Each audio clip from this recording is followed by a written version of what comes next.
So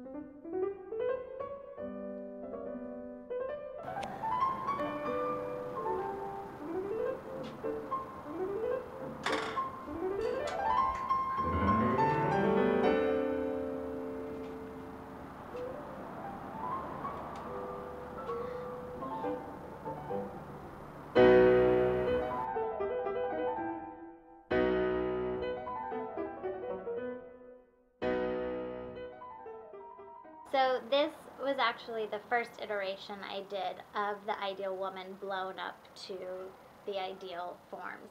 And the point of this piece is it stands on this pedestal that's angled.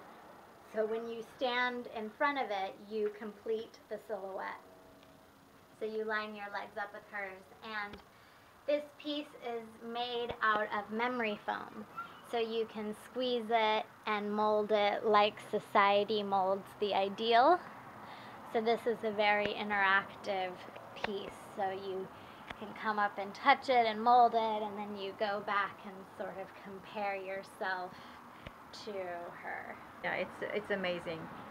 Also like an army, Yeah. I would say, yeah. Repetition is very important in my work, to show it over and over again, to show the cookie cutter nature that we're becoming.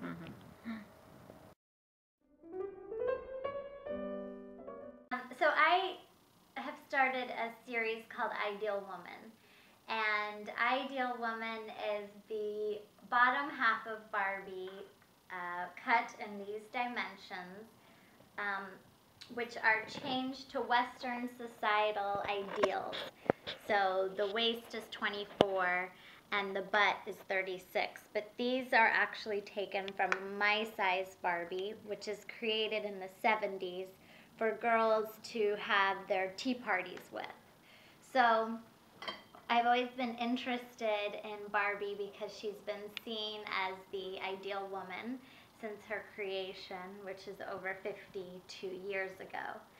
And the woman who brought Barbie back from Germany wanted to emphasize to girls how to be a woman. So larger breasts, thin waist, a small bottom. And from her creation, she's been seen as this ideal and something that we're trying to achieve. So it's also unnatural, and you're not actually able, without cosmetic surgery, to achieve these proportions. So my work is sort of commenting on the unnaturalness and unrealistic expectations society puts on us. So this particular piece that you're looking at is called Ideal Woman Jennifer Love Hewitt. And Jennifer Love Hewitt... And to explain for our French viewers, she's an American actress. From LA? From LA. Okay. She's in LA, and she's the girl in Can't Hardly Wait, and she's in, I think she was in Party of Five. She's a very influential actress, and she recently wrote a book called The Day I Shot Cupid. And one of the chapters in the book, she writes about how when her boyfriend broke up with her, her girlfriends brought her to get her vajayjay bejazzled, which is waxing your entire pubic region and having Swarovski crystals placed on it. So this is my version of Jennifer Love Hewitt. Did you show her? No, I haven't. She knows about it, or no? She doesn't know. You should. I know. Yeah. I need to tell her, because she created this for me.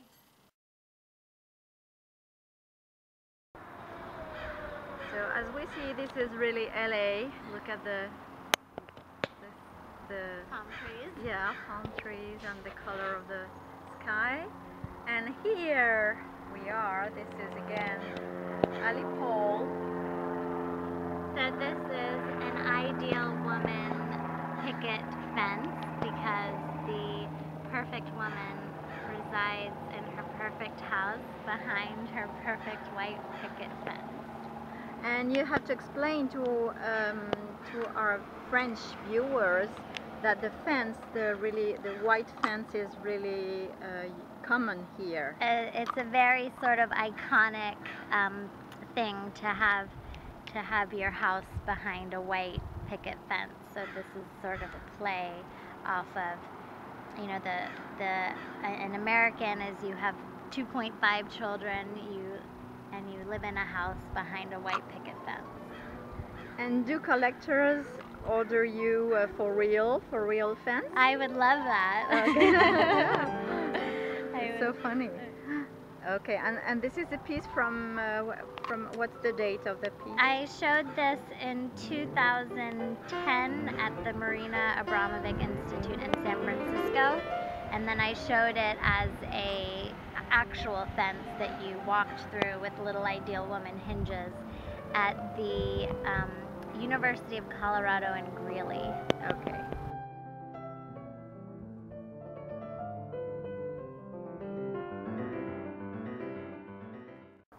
This is the ideal woman figure in a neon. This neon is 3 feet.